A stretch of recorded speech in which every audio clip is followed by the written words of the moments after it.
Hari ini saya sedang ada di Kabupaten Sumeneb dan di samping saya ini merupakan Ketua Komisariat Pergerakan Mahasiswa Islam Indonesia Kampus Universitas Wiraraja Sumeneb ya. Dan saya datang ke sini untuk klarifikasi nih.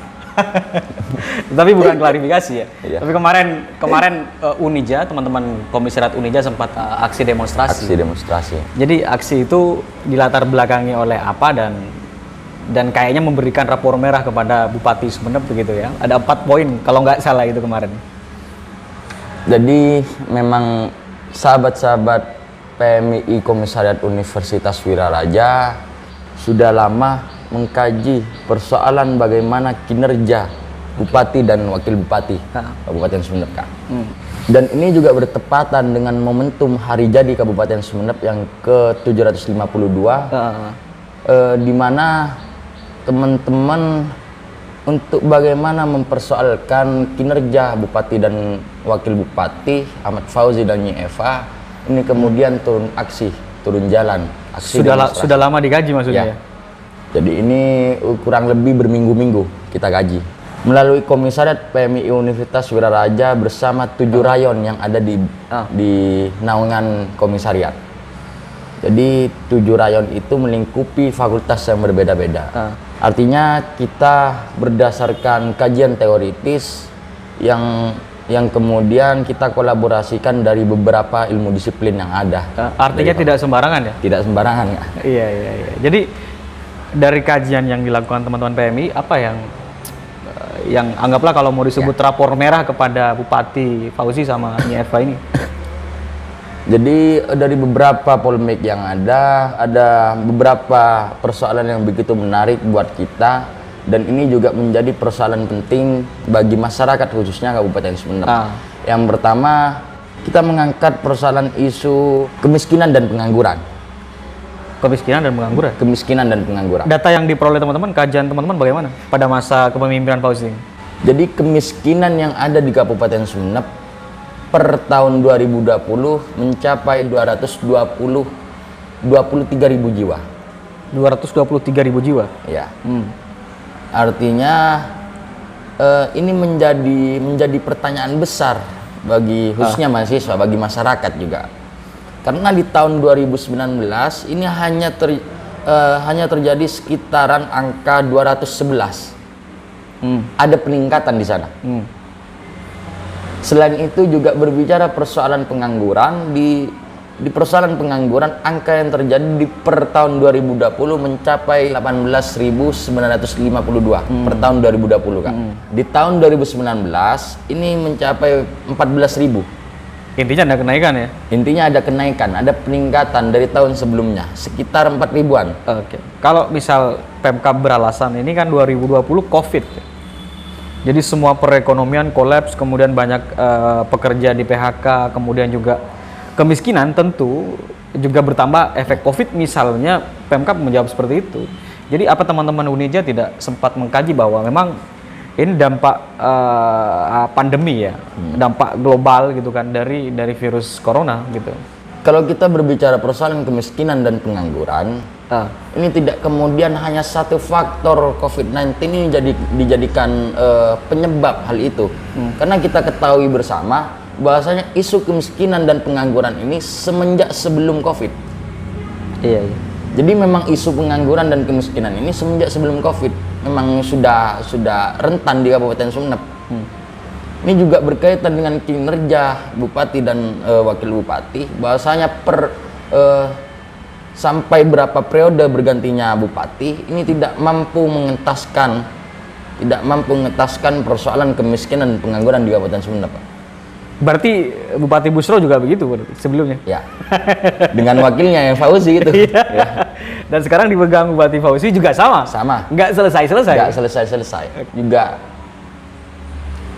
sedikit bagi teman-teman podcast, teman-teman audien, artinya persoalan COVID-19 ini tidak mungkin dijadikan alasan bagi pemerintah. Jangan sampai menjadikan COVID sebagai alasan gitu maksudnya. Karena memang COVID ini bagian daripada tantangan gitu. Iya. Hal itu yang menyebabkan kita perlu bertanya besar kepada kinerja pemerintah khususnya. Kinerja Bupati dan Fauzi. semenjak terpilihnya khususnya. Kemudian catatan yang kedua dilakukan oleh PMI Wiraraja dalam persoalan kesejahteraan rakyat. Catatan kedua adalah penanganan banjir di Kabupaten Sumeneb. Karena ini berkaitan juga kita masyarakat Kabupaten Sumeneb khususnya akan menghadapi musim penghujan. Ini belum deras-derasnya di Kabupaten Sumeneb kan ya. Artinya penanganan seperti apa yang ditanyakan kepada Pemkab? Artinya kita lihat realita yang terjadi di lapangan, bahwasanya ketika kita lewat Pemkab, ketika lewat Bumi Mekar dan sampai di tahun lalu ada kejadian di Lenteng, juga banjir. Banjir nong, mana nong, anak wah eluar nong, masuk ombak nong, asli raja nong, uku. Tuduh kok burung mulia nong, asli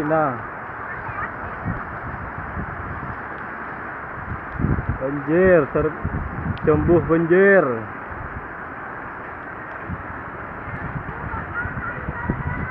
Kita lihat di musim penghujan pertama barusan, kita masih lihat masyarakat masih lihat dengan kondisi di lapangan, artinya masih ada banjir. Ada genangan-genangan Ada air. genangan-genangan. Ini belum parah ya? Belum parah. Ini masih awal Belum musim. parah. Dan kita tidak pernah melihat penanganan khusus dari pemerintah memang. Misalnya yang diminta seperti apa misalnya teman-teman PMI melihat? Nah, kita juga mengkaji persoalan banjir itu dipengaruhi oleh beberapa faktor, Kak. Yang pertama, karena ketidakjelasan tata ruang wilayah RT RW. Penambangan di mana-mana, tambak di mana-mana, terus alih fungsi di mana-mana, perumahan di mana-mana, hotel di mana-mana. Artinya Kabupaten Sumeneb kita ketahui bersama minim daerah serapan. Serapan air mas ya? Ya. Ada juga daerah serapan yang sudah ditentukan di RT RW ini dijadikan usaha-usaha seperti hotel ataupun perumahan dan lain sebagainya. Dan tambak-tambak udang, penambangan fosfat besar-besaran di Kabupaten Sumeneb ini juga tidak zonasinya amburadul gitu. Ini dari sisi regulasi ya? Ya. Dari Perda RT RW-nya berarti ya? Ya. Tidak berpihak kepada penyelamatan lingkungan gitu. Ya. Artinya ketika kita mengkaji persoalan kinerja pemerintah ini tidak serius menangani bagaimana jangka panjang Kabupaten Sumeneb. Hanya yang selalu dianggung-anggungkan hanya persoalan bagaimana membuka keran investasi sebesar-besarnya. Bagaimana investor sebanyak-banyaknya harus bermukim di Sumeneb. Yang dipikirkan hanya bagaimana pemanfaatan sumber daya alam, tapi tidak pernah memikirkan bagaimana resiko yang berdampak kepada sumber daya manusianya. Itu catatan kedua ya? Ya, catatan kedua. Kemudian yang ketiga? Yang ketiga, kita mengangkat persoalan penegakan hukum di Kabupaten Sumeneb. Penegakan hukum di Kabupaten Sumeneb, kita mengambil beberapa sampel studi kasus. Salah satunya Ya. misalnya? Salah satunya penegakan hukum dugaan korupsi pembangunan gedung Dinkes. Karena kita ketahui bersama, mahasiswa ketahui bersama dan sudah mengkajinya ini sudah jauh-jauh hari, bahwasanya dugaan korupsi gedung Dinkes, pembangunan gedung Dinkes ini dilaporkan semenjak tahun 2015. Sampai sekarang? Di tahun 2014 gedung Dinkes ini pembangunan gedung Dinkes ini meraup APBD sebesar 4,8 miliar. Di tahun 2015 berkaitan dengan kenyataan realita pembangunan sehingga di tahun 2015 ini dilaporkan. Di tahun 2015. Ada temuan lah ya? Ya, ada temuan. Kemudian Kapolres kepolisian menetapkan 3 tersangka. Termasuk salah satunya kontraktornya. Iya. Kontraktor daripada pembangunan itu. Gedung Dinkes itu Ya.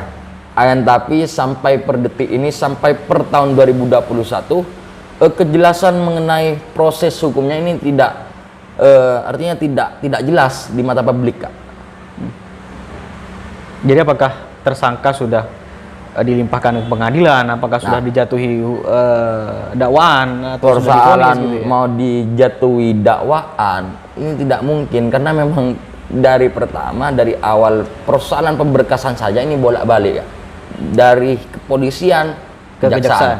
Nah. Jadi berarti sampai hari ini, Ya. sampai hari ini berarti 3 tersangka itu tidak kunjung masuk ke pintu pengadilan. tidak bebas berkeliaran. Itu dipastikan oleh teman-teman PMI. Pastikan. Jadi bayangkan dari kasus tahun 2015 begitu ya, Ya. sampai 2021 berarti 2016, 17, 18, 19, 2020, 6 6 tahun tahun. berarti.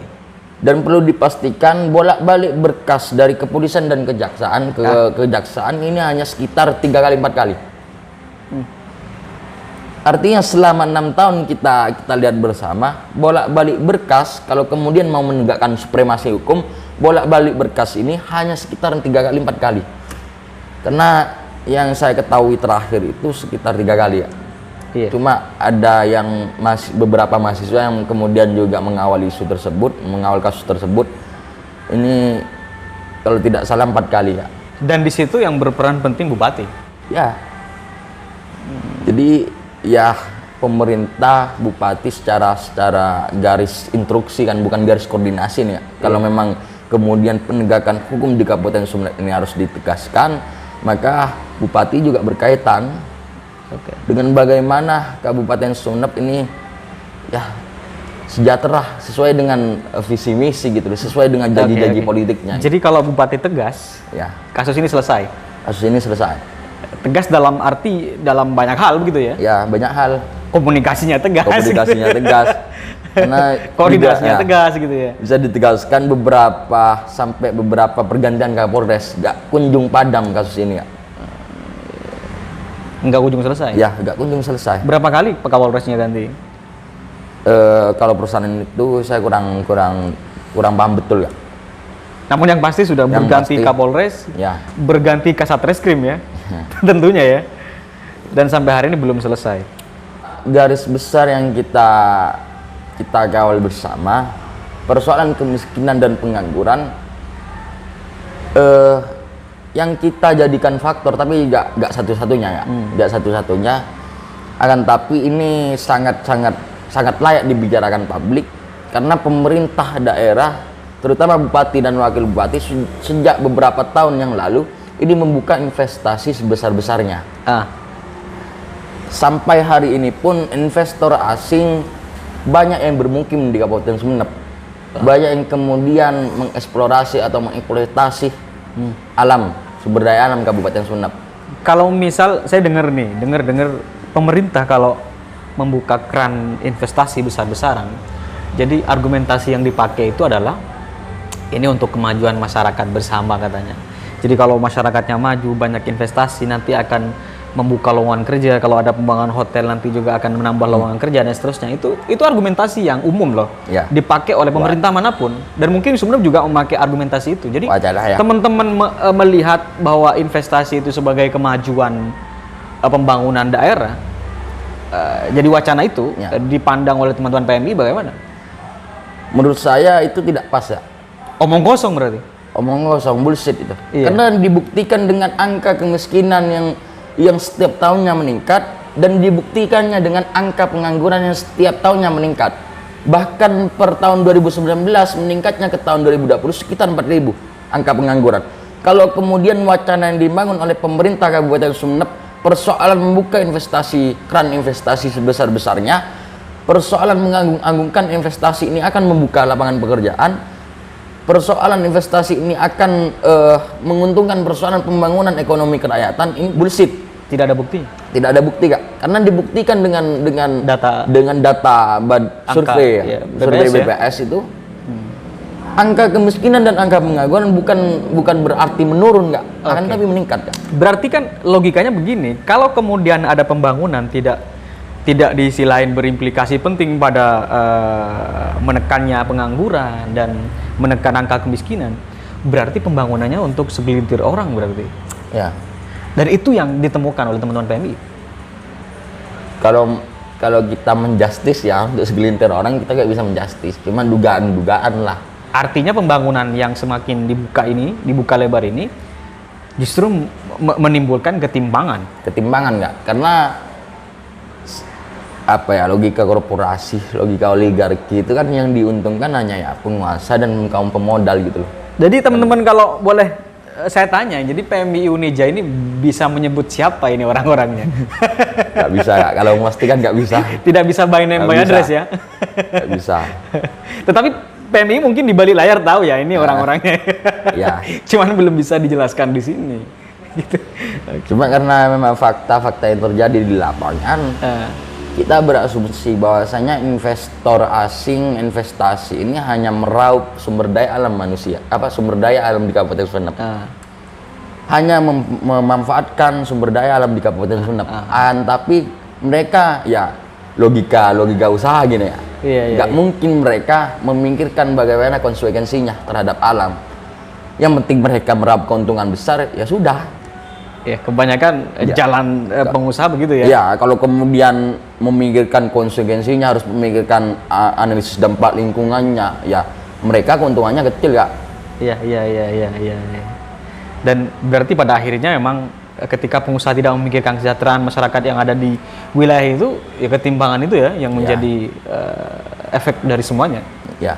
Dan dari 4 poin yang menjadi catatan yang sudah dikaji oleh teman-teman PMI, akhirnya kemudian melakukan aksi demonstrasi. Aksi demonstrasi. Itu tanggal berapa aksinya? Tanggal 1 November. Itu aksinya kemana? Aksinya ke pemerintah Kabupaten Sumeneb. Ke kantor DPRD atau ke kantor kabupaten? Ke pemerintah Kabupaten Sumeneb, Pemkab.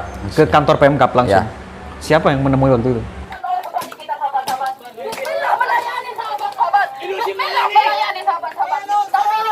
Nggak ada yang menemui sama sekali. Jadi teman-teman orasi yang menanggapi siapa? Nggak ada yang menanggapi satu pun nggak ada? Satu pun nggak ada. Oke. Jadi teman-teman sempat telanjang di situ, tidak ada yang menemui? Nggak telanjang ada. dada maksudnya? Ya, nggak ada. Berapa orang yang ikut aksi waktu itu? Untuk masa aksi ini sekitar 50-an ya, 50 lebih.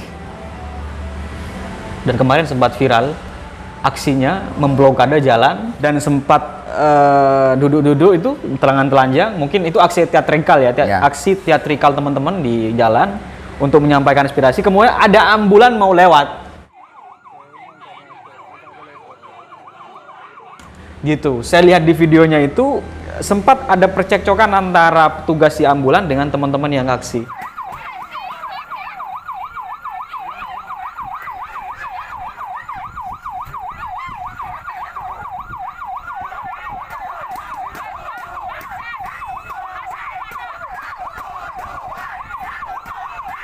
Itu gimana ceritanya? Jadi bener memblokade atau bagaimana? Atau ada kesalahpahaman gitu? Saya jelaskan begitu konkret ya alurnya. Manajemen aksi kita nggak pernah punya niatan untuk bagaimana memblokade jalan. Setting aksi kita tidak ada ya? Setting aksi kita hanya sebatas orasi, terus puisi gitu. Terus ya aspirasi-aspirasi yang kemudian juga ada teatrikalnya di sana. Sampai pada akhirnya kita gak ditemui dan kita buka baju yang laki-laki lah, perempuan nggak mungkin ya, sebagai simbol aksi karena protes ya? Kekecewaan kita karena tidak ditemui. Selain buka baju kita bakar ban di sana.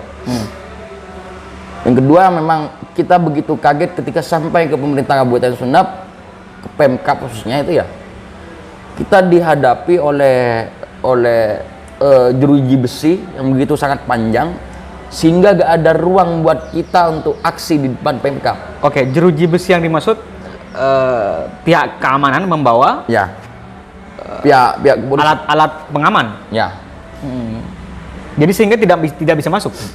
Itu pun nggak sebatas kawat-kawat berduri. Iya. Jadi aparat kepolisian juga siap dengan senjata ya? Ya dengan kelengkapannya gitu. Iya. Dan pihak kepolisian itu berada di dalam Pemkab. Di dalam Pemkab. Mahasiswa berada di luar pagar Pemkab. Yang dibatasi oleh jeruji kawat-kawat berduri itu. Iya. Nah, kita berpikir kita mencari ruang untuk kemudian kita menyampaikan aspirasi. Akan tapi kita tidak menemukan ruang tersebut. Jadi akhirnya sehingga pada akhirnya kita memblokade jalan karena kita meminta untuk bagaimana aksi di halaman Pemkab di dalam itu Dibuka. tidak diberikan kita. Mintanya dibuka, Ya, tapi tidak dibuka. tidak dibuka. Jadi akhirnya luber ke jalan. Ya. Dan di jalan itu ada pengamanan tidak? Nah, di jalan itu gak ada pengamanan secara maksimal karena memang Pengamanannya di dalam. ya harus diketahui memang aparat kepolisian itu berada di Dalam halaman Pemkab di dalam pagar. Oke, sorry, saya potong. Jadi teman-teman sudah melayangkan surat tapi ke pihak Sudah. kepolisian, pemberitahuan, Sudah. pemberitahuan aksi. Pemberitahuan aksi sudah. Oke. Bahwasanya masanya juga 50 sudah dicantumkan. Jadi tidak ada pengaturan lalu lintas di situ. Gak ada. Pengalihan jalan tidak ada. Gak ada pengalihan jalan. Sehingga segala aktivitas kendaraan masuk ke situ. Ya, memang dibiarkan oleh aparat kepolisian segala lalu lintas itu ya lewat di barisan masa aksi. Sehingga ambulan juga ikut masuk. Ya. Dan nyampe ke sana, apa yang disampaikan teman-teman kepada Jadi gak kemudian hanya ambulan yang lewat sana ya. Semuanya Sepeda motor. roda 4 sampai pada akhirnya ambulan. Sampai pada akhirnya ambulan karena dengan kondisi keadaan masa aksi yang nggak ditemui selama beberapa jam, kita bukan mau menghalang ambulan itu, kita tetap berikan jalan kepada ambulan. Walau pada akhirnya itu perlu beberapa menit.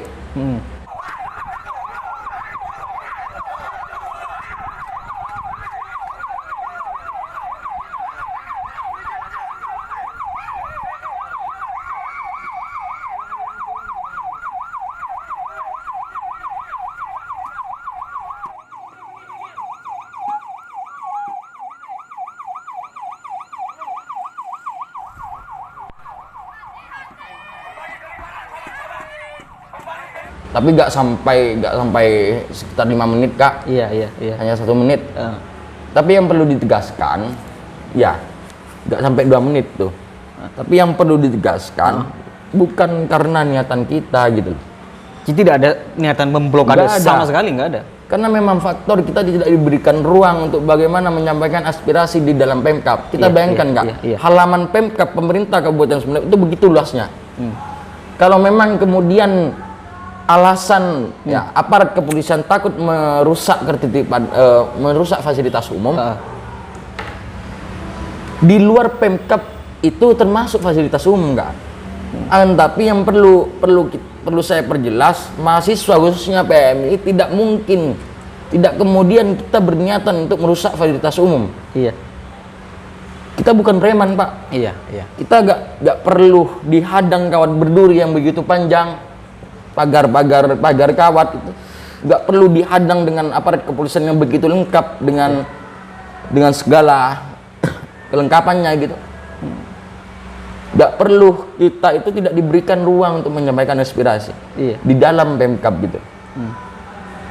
Coba kalau kita pikir, kalau kemudian aparat kepolisian memberikan ruang di halaman Pemkab yang begitu luasnya, ini nggak kemudian kita mengganggu lalu lintas. Tapi biasanya sepengetahuan saya ketika kemudian ada aksi begitu dan itu sudah pemberitahuan ke pihak keamanan dan koordinasi dengan beberapa stakeholder yang terkait, berarti biasanya jalan itu dialihkan. Artinya kalau di Pamekasan kalau sepengetahuan saya ketika ada aksi, jadi ketika ada aksi di jalan A ini akses masuk ke A ini kemudian ditutup, dialihkan oleh petugas keamanan. Nggak ada pengalian di sana ya. Jadi ada pengalian jalan. Sehingga kemudian pada waktu itu kendaraan yang menganggap tidak ada apa-apa. Ya. Dan akhirnya ambulan juga masuk. Iya. Oke. Dan di saat itulah kemudian di saat ambulan itu kejadian ambulan, aparat kepolisian juga tanggapannya biasa-biasa aja ya. Malah yang geridu di luar ya mahasiswa, masa aksi gitu. Sempat beredar juga di beberapa media, di beberapa akun sosial media, IG, TikTok dan lain sebagainya, bahwasanya hanya cuplikan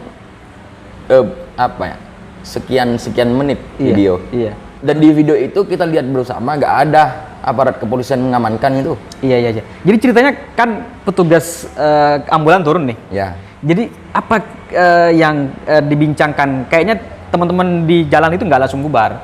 Kayak semacam ada obrolan masih ngobrol. Itu ngobrol apa waktu itu?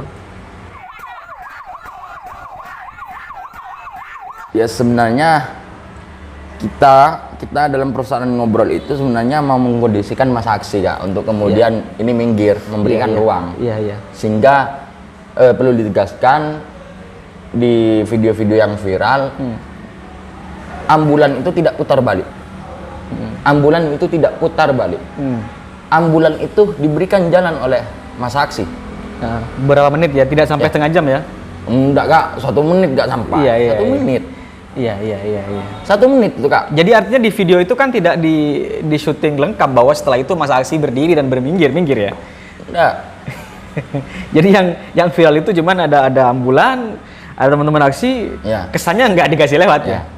Ya, saya juga berharap pada penyebar-penyebar yang menyebarkan video-video viral itu dengan caption ambulan putar balik. Jadi ini tidak benar Kak, karena ambulan itu diberikan jalan. Iya. Diberikan jalan.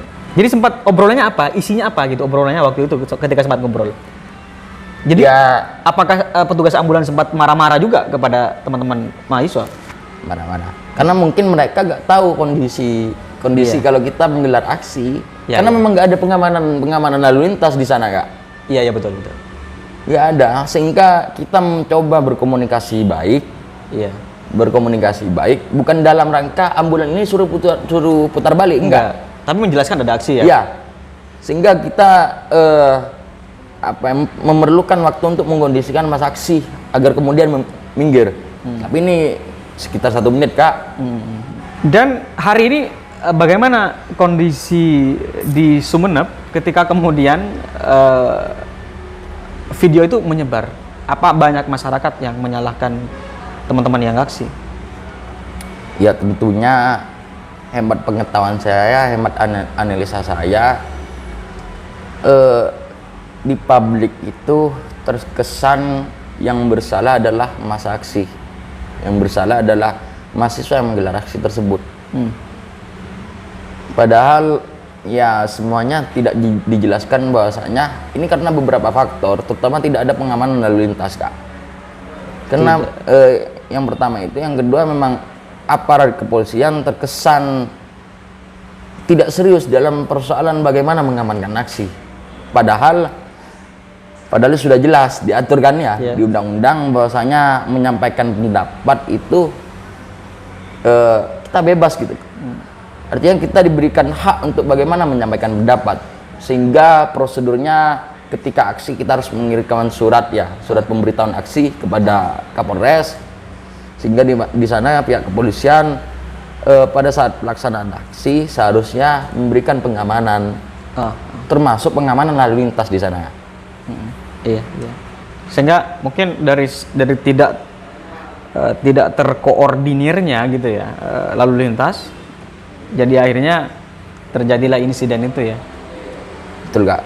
Tetapi teman-teman PMI sampai hari ini apakah juga teman-teman sempat minta maaf waktu itu? Kita juga sudah komunikasi dengan keluarga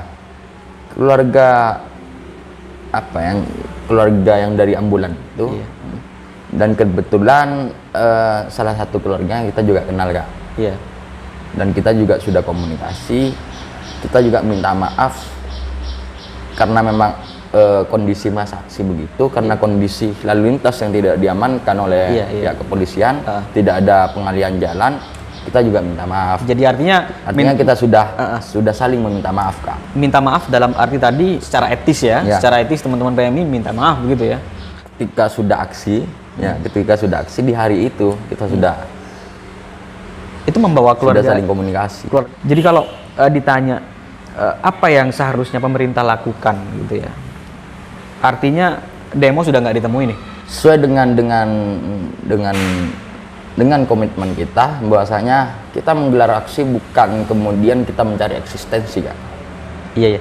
Itu yang harus dipahami. Ya, harus dipahami publik ataupun penguasa khususnya. Kita bukan dalam rangka mencari eksistensi, bukan mencari panggung ya. Bukan mencari panggung.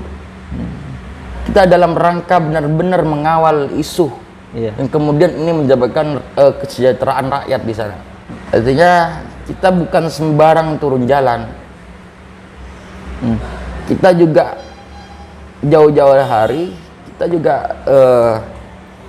mengkaji persoalan yang kita kemudian angkat di aksi tersebut. Iya. Kita kaji bersama teman-teman, bersama sahabat-sahabat PMI Wiraraja. Dan data pun ada gitu. Tidak sembarangan gitu. Tidak sembarangan. Dan rasa kekecewaan kita kemarin, kita itu tidak ditemui. Yang pertama, kita tidak ditemui oleh satupun pejabat, ya, satupun birokrat. Yang kedua, pengamanan aksi ini tidak maksimal, Kak. Sehingga terjadi insiden itu ya. Ya, bahkan bisa dipastikan tidak serius aparat kepolisian untuk mengamankan aksi. Iya. Sehingga ya imbasnya video-video viral itu. Padahal murni bukan karena niatan kita. Iya. Nah, untuk ke depan harapan kami kepada pemerintah daerah khususnya, pemerintah daerah lebih khususnya, kita berharap untuk kemudian pemerintah daerah dalam mengawal kebijakannya, dalam mengawal regulasi yang kemudian narasinya untuk rakyat, lebih mendengarkan suara-suara aspirasi rakyat yang kemudian salah satunya representasinya adalah mahasiswa. Iya. Jadi dalam artinya Ya, jangan menyempitkan ruang menyampaikan aspirasi. Ya. Gitu ya.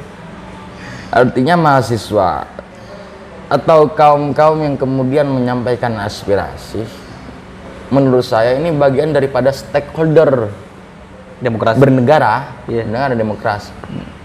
Karena siapa lagi yang mau mengontrol kebijakan publik, siapa lagi yang mau mengontrol regulasi untuk kemudian ini searah dengan kesejahteraan rakyat, masyarakat khususnya Kabupaten Sumeneb. Karena banyak teman-teman kami, rakyat masyarakat Kabupaten Sumeneb dalam persoalan-persoalan tertentu ini juga terimbas gitu loh. Ini juga terimbas, akan tapi mereka tidak bisa menyuarakan. ya, tidak mampu atau tidak tahu caranya untuk bagaimana mereka menyuarakan. Mereka hanya mendem. Oke. Jadi akhirnya mahasiswa lah yang menjadi corong dari Iya. suara masyarakat.